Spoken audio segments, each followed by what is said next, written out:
Ages 75 to 85. If you still do these 6 things, you're truly one of a kind. Dr. William Lee. Good morning, and allow me to share a profound insight that may genuinely challenge conventional wisdom about aging. For far too long, the medical establishment has perpetuated a narrative for seniors, urging them to decelerate, embrace a relaxed pace, and resign themselves to the inevitable decline assumed to accompany advancing years. However, an exciting revelation emerges from some of the most groundbreaking longevity research conducted over the past decade, which unequivocally contradicts this long-standing, often passively accepted advice. What if the very elements crucial for preserving your mental sharpness, physical strength, and cherished independence at 75, 80, or even 85 years old are not complex medical interventions discussed during your routine doctor's visit, but rather a set of surprisingly simple yet remarkably potent daily habits that many individuals your age have, perhaps unknowingly, quietly set aside? I am Dr. William, and with over 2 decades of dedicated experience working closely with patients within the 75 to 85 age bracket, I have observed a consistent pattern that scientific research is only now beginning to unequivocally confirm. The individuals who navigate the aging process with exceptional grace, those who retain the autonomy to drive themselves to appointments, who cultivate vibrant gardens, and who effortlessly recall every grandchild's birthday without relying on external aids, share a very distinct and powerful repertoire of behaviors, not costly supplements, but fundamental, actionable behaviors. A seminal study, meticulously published by the esteemed Stanford Center on Longevity, meticulously tracked over 4,200 adults spanning the ages of 70. Remainder of your life. But before we immerse ourselves in the detailed list, I wish to engage with you on a personal level. Please consider sharing your age in the comments section below, whether you are 68, 74, 81, or at any other stage of this incredible journey. Furthermore, I would deeply appreciate it if you could tell me which of these habits you believe you already consistently practice. I personally read every single comment on this channel, without exception. This vibrant and supportive community means everything to me, and your individual story, your unique experiences truly matter. So please, leave your thoughts below and let us foster a meaningful, genuine conversation. Now, let us embark on our countdown, beginning from number 6 and progressing to the most impactful, number 1. Starting with an insight that, at first glance, might appear almost too simplistic to be genuinely life-changing, yet the intricate science underpinning it is anything but simple. Number 6 on our transformative list is drinking water strategically, not merely casually. This is where most people, particularly those over 75, fundamentally misunderstand the crucial dynamics of hydration. They mistakenly assume that their body's hydration mechanisms operate in the same manner as they did at 45 years of age. This assumption is unequivocally incorrect. After the age of 70, a critical physiological shift occurs. Your kidneys experience a significant decline, losing approximately 40% of their filtering efficiency. Concurrently, your body's natural thirst signals become substantially blunted, meaning you can be quite severely dehydrated without experiencing the sensation of thirst. Furthermore, the capacity of your blood to efficiently transport vital oxygen and essential metal filter nutrients to your muscles and brain diminishes notably with every percentage point of fluid loss, leading to systemic inefficiency. Picture your bloodstream as an intricate river delivery system, akin to vital waterways carrying essential supplies. When that metaphorical river runs low, the delivery trucks navigating it slow considerably, essential packages get misplaced or delayed, and the entire operation, which is critical for life, begins to falter and break down. This analogy precisely illustrates the insidious effects of chronic, mild dehydration on the aging body. Compelling research from the European Journal of Nutrition, involving a substantial cohort of 3,500 adults over the age of 70, unveiled profound benefits for those who maintained consistent daily hydration levels above 1.8 liters. This group demonstrated a remarkable 38% lower rate of urinary tract infections, a significant 29% reduction in falls, a critical finding as dehydration dramatically compromises balance and reaction time, and achieved notably better scores on short-term memory tests. It is essential to remember that the brain, our central command center, is composed of approximately 75% water. Even a mere 2% drop in hydration can precipitate measurable cognitive impairment at any age. But after 75, this effect is considerably amplified because your brain's compensatory mechanisms are already working harder just to sustain baseline function. The pivotal insight that transforms this into a habit embraced by truly exceptional seniors is this: they do not simply drink water when a fleeting memory reminds them. Instead, they consciously consume 12 to 16 ounces of water first thing in the morning, before coffee, before breakfast, before any other intake. This intentional morning hydration is crucial because the body naturally loses fluid overnight through respiration and minor perspiration, and after 75, your overnight fluid deficit is typically 30% higher than it was during midlife. Subsequently, these individuals integrate a small glass of water with every meal and another mid-afternoon. The synergy tip here is absolutely critical. Pair your morning water intake with a small amount of sodium. This does not mean table salt, but rather a pinch of high-quality sea salt or a precisely formulated electrolyte tablet. This is vital because after 75, your kidneys face increased difficulty in retaining sodium. Without sufficient sodium, plain water tends to pass through your system without being fully absorbed into your cells, where it is actually needed to support cellular function and overall hydration. Margaret, an 81-year-old patient from Boise, Idaho, sought my consultation complaining of persistent afternoon brain fog, episodes of dizziness upon standing, and a sensation she vividly described as feeling like my thinking was wrapped in cotton. She was not dramatically dehydrated in the acute sense, rather she was chronically mildly underhydrated. We implemented one pivotal change: strategic hydration timed correctly with a small electrolyte addition in the morning. 6 weeks later, she enthusiastically reported that it felt like someone had cleaned the windows of her mind. Her balance had markedly improved, and her afternoon fatigue had significantly diminished. One simple habit yielding truly life-changing results. Moving on to number 5, resistance-based movement at least twice per week. I must emphasize something critically important here, as I frequently encounter significant misunderstandings regarding this recommendation. When I refer to resistance movement, I am unequivocally not advocating for strenuous gym workouts involving heavy weightlifting. Instead, I am discussing any form of movement that compels your muscles to actively work against a force, whether that resistance is provided by a flexible resistance band, a light handheld dumbbell, a simple wall push-up, or even the intentional act of carrying groceries with mindful engagement. This distinction holds immense significance after the age of 75 due to a physiological process known as anabolic resistance. Allow me to elucidate what this term entails. Anabolic resistance describes the reduced capacity of aging muscle cells to effectively respond to protein and exercise stimulation. In practical terms, this means that after 75, your body necessitates a stronger signal, a more intentional application of resistance to maintain the same quantity of muscle mass that a 50-year-old could preserve with half the effort.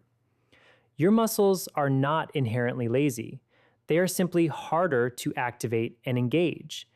And if you fail to consistently engage them, they initiate a degenerative process called sarcopenia, which is the progressive and often debilitating loss of muscle mass and strength.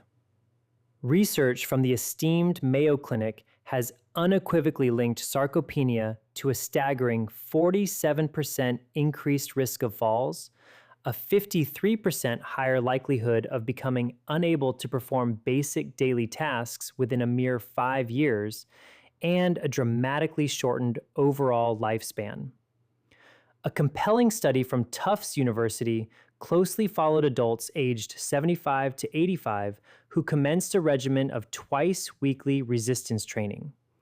After a surprisingly short period of just 10 weeks, participants exhibited an average 37% increase in leg strength, a significant 28% improvement in balance scores, and is the aspect that consistently astonishes people, a measurable improvement in insulin sensitivity.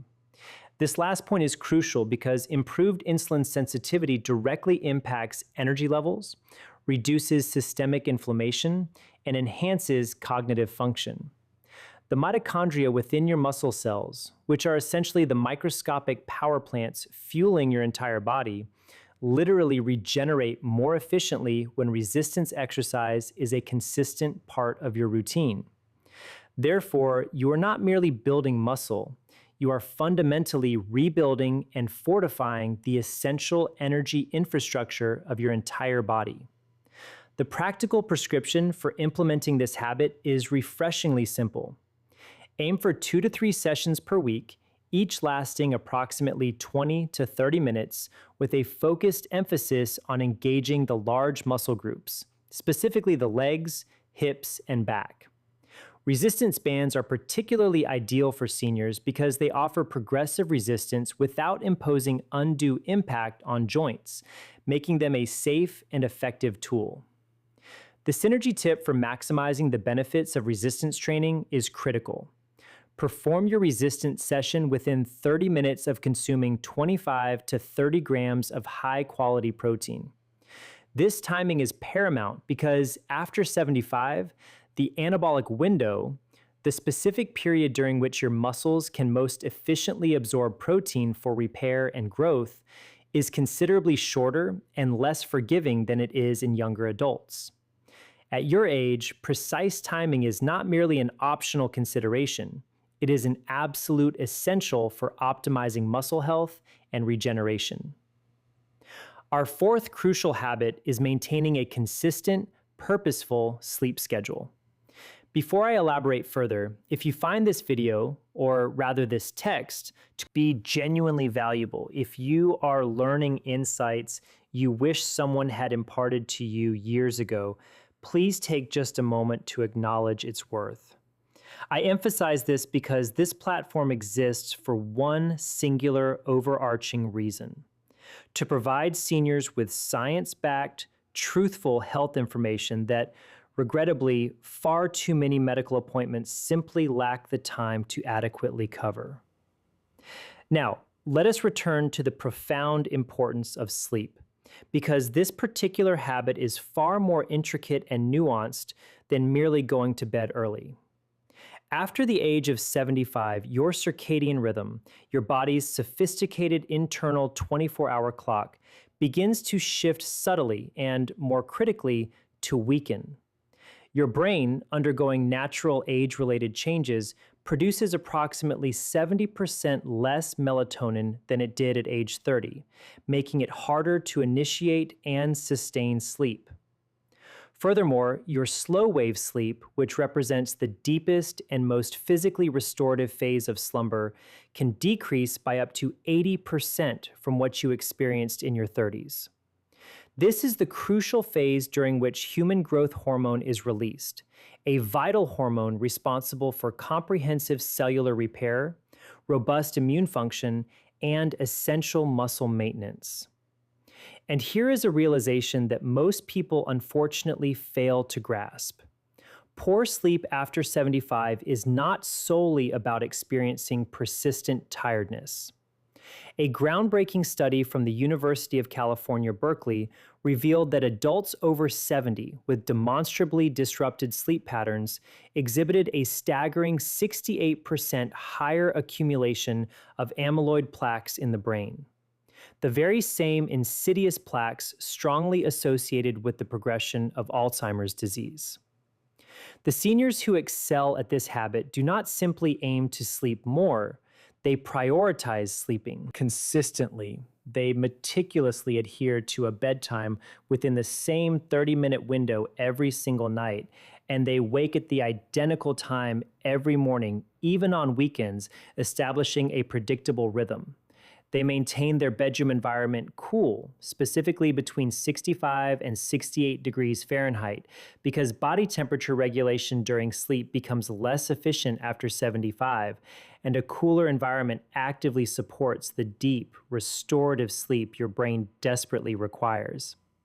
Crucially, they consciously avoid screens for a full 60 minutes before bedtime, not merely due to the blue light emissions, but primarily because the mental stimulation inherent in screen engagement keeps the prefrontal cortex actively engaged in ways that delay sleep onset by an average of 47 minutes in adults over 70, according to rigorous research from Harvard Medical School.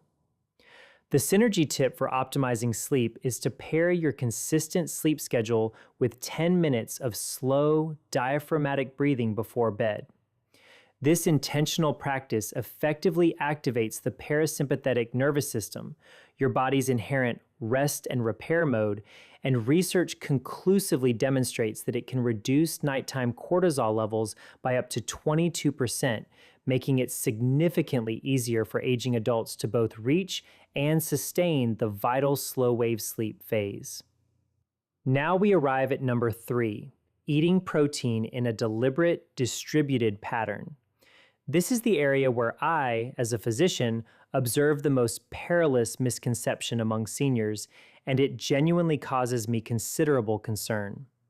The deeply ingrained notion that you require less protein as you age is not merely inaccurate, it may well be one of the most detrimental pieces of nutritional folklore ever perpetuated.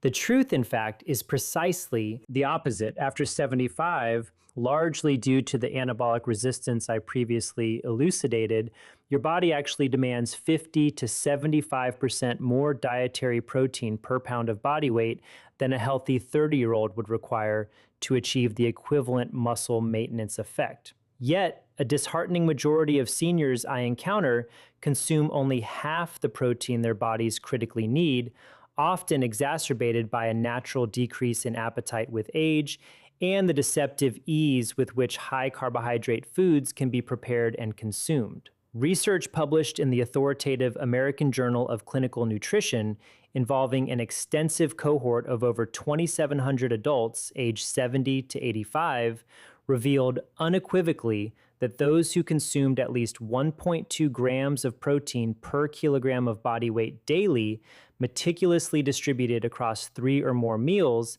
maintained significantly more muscle mass. Furthermore, this group exhibited a remarkable 41% lower rate of hospitalization, specifically due to fall-related injuries, and demonstrated markedly superior immune responses to common infections such as influenza and pneumonia. Visualize protein as the essential building blocks, the bricks, that your body utilizes to meticulously rebuild itself overnight. Every single night, while you are in a state of rest, your body diligently tears down old, damaged tissue and painstakingly replaces it with new, vibrant cells. Without an adequate supply of these fundamental bricks, without sufficient protein, this vital reconstruction process remains incomplete. Over the span of months and years, this accumulating structural deficit can, and often does, become catastrophic, leading to widespread cellular and tissue degradation. The practical approach to counter this deficit is straightforward. Aim for a substantial 25 to 35 grams of protein at each of your 3 main meals. This translates to approximately 4 to 5 ounces of high-quality protein sources such as chicken, fish, eggs, Greek yogurt, or legumes per meal. The reason this strategic distribution is so critically important after 75 is that aging muscles can only efficiently utilize approximately 35 to 40 grams of protein per sitting for the crucial process of muscle protein synthesis. Beyond this threshold, any excess protein is regrettably oxidized for energy rather than effectively utilized for repair and rebuilding. By thoughtfully spreading out your protein intake, you ensure that every single gram counts towards maintaining and fortifying your precious muscle mass. James, a 78-year-old gentleman from Scottsdale, Arizona, consulted me after his daughter expressed concern about his inexplicable loss of nearly 18 pounds, which his previous physician had dismissively labeled normal age-related weight loss. I immediately recognized that this was far from normal. He was, in fact, losing vital muscle, not fat, and his grip strength, a robust and well-established predictor of longevity in older adults, had alarmingly plummeted to the bottom 15th percentile for his age group. We meticulously restructured his meals around a deliberate and consistent protein intake. A mere 12 weeks later, he had not only regained an impressive 11 pounds of lean mass, but his grip strength had also soared back into the 60th percentile. With unmistakable pride, he recounted how he had single-handedly carried all of his own groceries from the car for the first time in 2 years. The synergy tip to amplify the benefits of your protein-rich meals is to pair them with a small amount of vitamin C, perhaps an orange, some bell pepper, or a splash of lemon juice. Vitamin C is absolutely essential for collagen synthesis, a process that works in crucial tandem with dietary protein to maintain not only muscle tissue, but also the integrity of connective tissues, joint cartilage, and skin, elements that collectively determine how effectively your entire body holds itself together after 75. We now turn our attention to number 2, daily intentional social engagement. Earlier in this discussion, I mentioned that one of the top 2 habits would likely come as a surprise, and for most people, this is precisely the one. It often sounds too soft, too emotionally driven to be considered a robust medical recommendation. However, I want to be absolutely unequivocal. The extensive and rigorous research on the profound link between social engagement and longevity in adults over 75 is anything but soft. It represents some of the most robust, hard, and consistently replicable science within the field of modern gerontology. A monumental study conducted by Brigham Young University, meticulously analyzing data from over 300,000 adults spanning multiple decades, made a startling discovery. Social isolation carried a mortality risk equivalent to or even exceeding the danger of smoking 15 cigarettes per day. Let me reiterate that profound statement. Being chronically socially isolated is as perilous to your lifespan as consuming 15 cigarettes every single day. For adults over 75, the National Institute on Aging has found that pervasive loneliness accelerates cognitive decline by an astonishing 64%, significantly increases the risk of developing dementia by 41%, and dramatically elevates inflammatory markers in the blood, specifically interleukin-6 and C-reactive protein.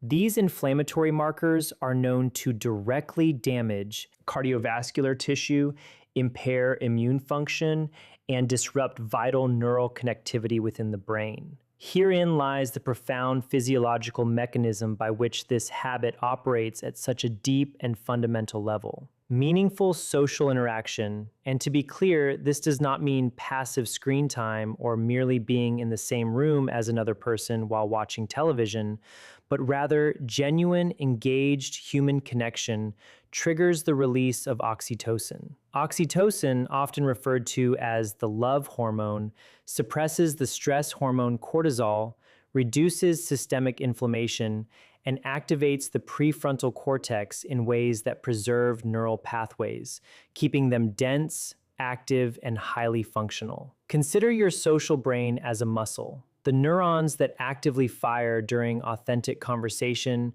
shared laughter, spirited debate, and profound emotional connection are precisely the same neurons that are instrumental in maintaining your memory, refining your decision-making abilities, and preserving your fundamental sense of self. When these vital neurons are allowed to remain quiet for weeks or months at a time, they begin a process of pruning where unused connections wither. And critically, after 75, neuroplasticity, your brain's remarkable ability to form new connections and adapt, has already naturally decreased significantly, making unused pathways far more challenging to restore once they have begun to atrophy. The prescription for this habit is not inherently complicated, but it demands intentionality. Aim for at least one meaningful in-person social interaction every single day. A genuine phone call counts, provided it involves active and engaged conversation. Participating in a community group,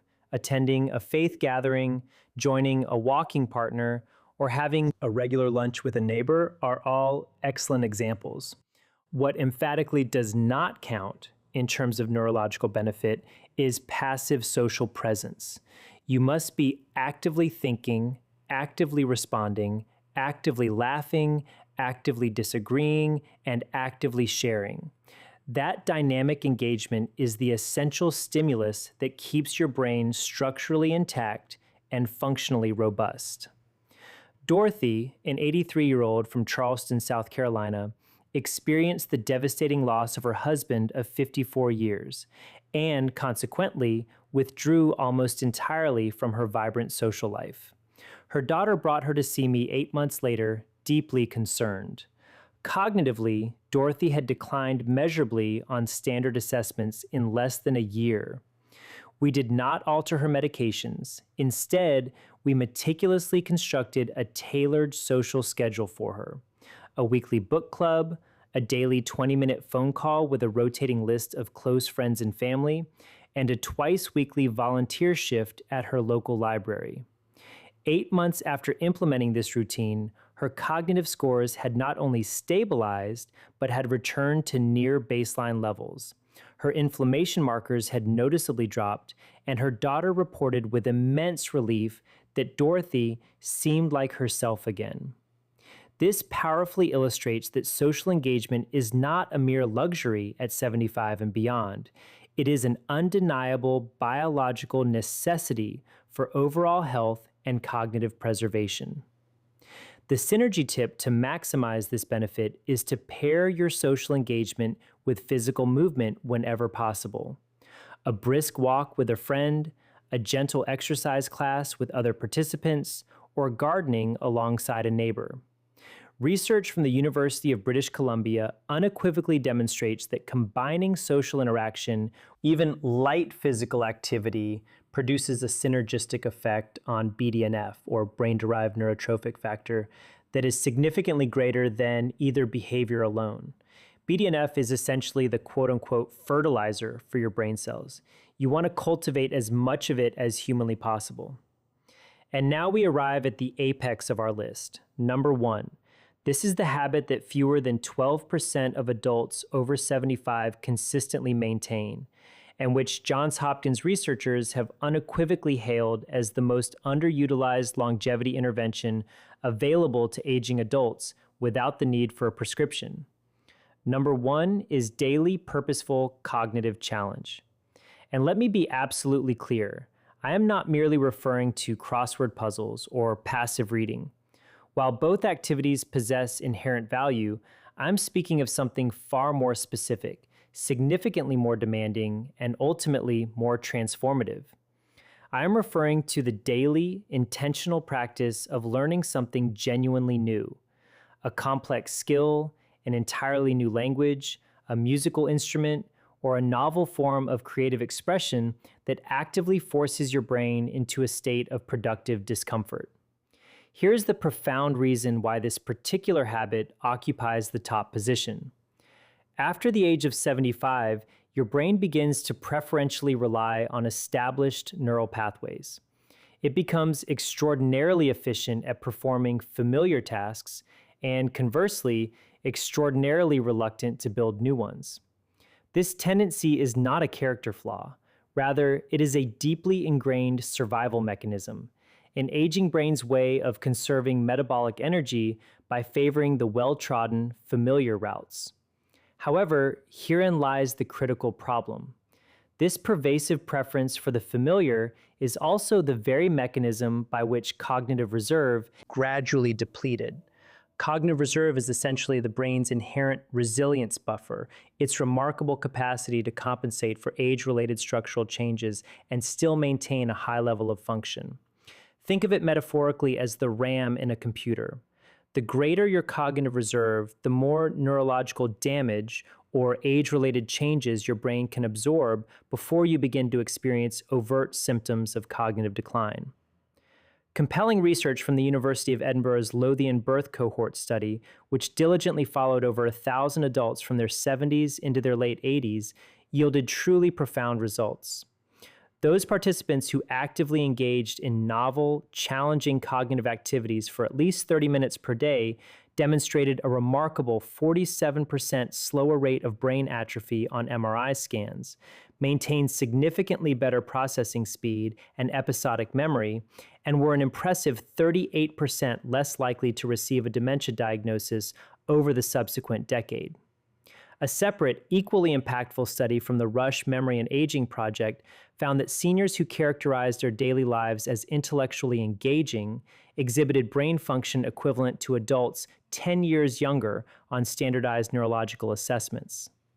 The underlying mechanism at play is neuroplasticity, your brain's incredible ability to reorganize itself by forming new neural connections in response to experience. While neuroplasticity does naturally decline with age, it critically never disappears entirely. The brain retains a significant capacity for meaningful structural change well into the 80s and even beyond, but only if it is provided with sufficient, consistent stimulus. Novel learning is precisely that powerful stimulus. Learning a new language, for instance, has been shown to simultaneously activate 5 distinct regions of the brain, and in studies from the American Academy of Neurology, has been linked to delaying the onset of dementia by an average of 4.5 years. Learning a musical instrument engages fine motor control, auditory processing, memory, and emotional regulation in a coordinated and intricate manner that no other single activity truly replicates. Even the act of learning to cook an entirely new cuisine from scratch, because it demands reading comprehension, precise sequencing, focused sensory attention, and nuanced motor skill, provides a profoundly meaningful cognitive challenge.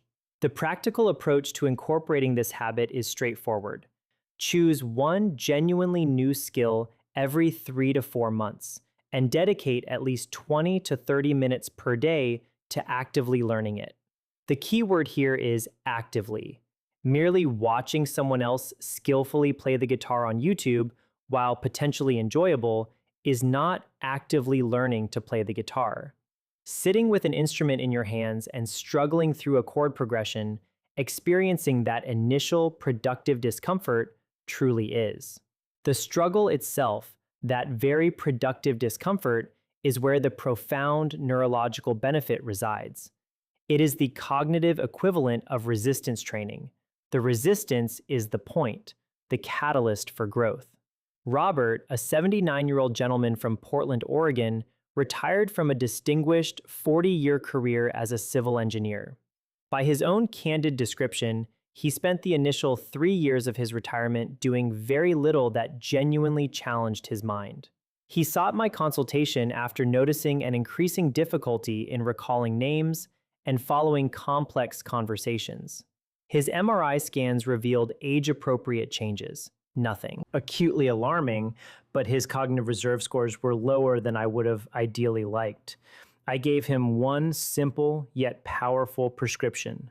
Pick something he had always harbored a desire to learn and commit to doing it every single day.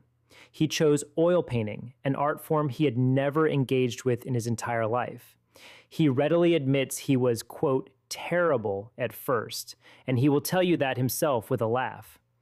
18 months later, he had completed 23 paintings, joined a local art group, which fortuitously addressed habit number 2 simultaneously, and his follow-up cognitive assessments demonstrated remarkable improvement in 3 of the 5 measured domains.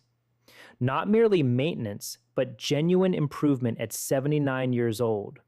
The synergy tip to enhance the benefits of your daily cognitive challenge is to pair it with omega-3 fatty acid intake, specifically DHA, which is abundantly found in fatty fish like salmon, mackerel, and sardines, or in high-quality fish oil supplements. DHA is the primary structural fat component of brain cell membranes, and compelling research from the Framingham Heart Study shows that adults with higher DHA levels consistently demonstrate significantly better neuroplasticity responses to cognitive training. In essence, DHA helps your brain more effectively absorb and integrate the benefits of what you are actively learning. It acts as the vital fertilizer beneath the seed of new knowledge. All scientific references and comprehensive data supporting every aspect discussed in this extended discourse are readily available for your review in the description accompanying the original video. I wholeheartedly encourage you to read them, share them with your primary care physician, and engage in an informed, collaborative conversation about what precise strategies are most appropriate for your unique health situation. Now, allow me to conclude with a message that comes from the very core of my being.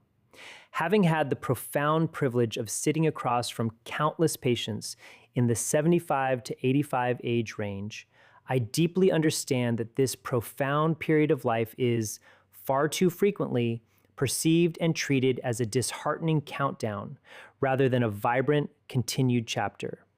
But I assure you, it is not. The wealth of research and insights I have shared with you today points to an undeniable truth that the broader medical community is only just beginning to fully appreciate.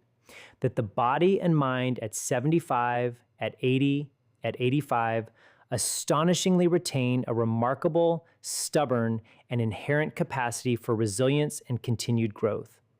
This resilience exists not in spite of age, but rather in a dynamic and intricate dialogue with it. The 6 habits we have meticulously discussed today, strategic hydration, resistance-based movement, consistent and purposeful sleep, deliberate and distributed protein intake, daily intentional social connection, and purposeful cognitive challenge, are not about attempting to miraculously turn back the clock. Instead, they are about making the most extraordinary and impactful possible use of the invaluable time the clock still has to offer. They are about empowering you to carry your own groceries with ease, to effortlessly remember all your grandchildren's names and birthdays, to retain the independence of driving to your own appointments, and to revel in the sheer joy of laughing until your eyes water during a delightful dinner with someone who truly matters to you. That, I contend, is the authentic essence of independence. That is the profound meaning of a high quality of life. And I promise you, have witnessed it with my own eyes in patients who had previously been told there was absolutely, quote unquote, nothing left to optimize. It is never, ever too late to begin this transformative journey. If you have not yet subscribed to this channel, please consider doing so right now. Every single week, I am committed to bringing you meticulously research-backed, senior-specific health information that I genuinely believe has the power to add not just years, but crucially, years of unparalleled quality to your life. Click subscribe and ensure the notification bell is activated so you never miss a single vital video. And now, I eagerly await hearing from you. Please leave your age in the comment section and tell me which of these 6 habits you feel strongest in right now and which one you aspire to cultivate. I will be personally reading every single response. This community, I must say, is one of the most engaged and thoughtfully contributing groups I have ever had the privilege to be a part of, and that truly is entirely because of you. I will look forward to connecting with you in the next installment. Take exceptionally good care of yourself because you are profoundly worth the effort.